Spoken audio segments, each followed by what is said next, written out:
خراسان کا بادشاہ شکار کھیل کر واپس آنے کے بعد تخت پر بیٹھا تھا۔ تھکاوٹ کی وجہ سے اس کی آنکھیں بوجھل ہو رہی تھیں۔ بادشاہ کے پاس ایک غلام ہاتھ باندھے بڑے ادب سے کھڑا تھا۔ بادشاہ کو سخت نیند آئی ہوئی تھی، مگر جب بھی اس کی آنکھیں بند ہوتیں تو ایک مکھی آ کر اس کی ناک پر بیٹھ جاتی تھی، اور نیند اور بے خیالی کی وجہ سے بادشاہ غصے سے مکھی کو مارنے کی کوشش کرتا، لیکن اس کا ہاتھ اپنے ہی چہرے پر پڑتا تھا اور وہ ہڑبڑا کر جاگ جاتا تھا۔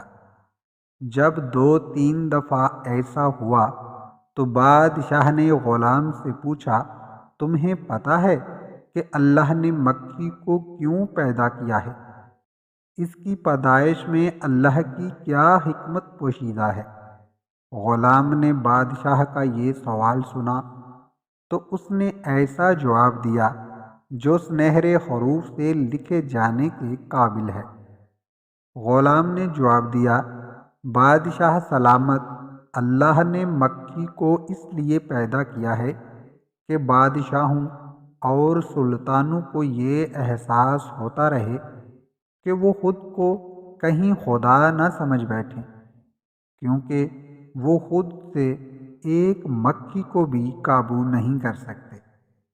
ناظرین، ویڈیو اچھی لگے تو لائک ضرور کر دیں۔ شکریہ۔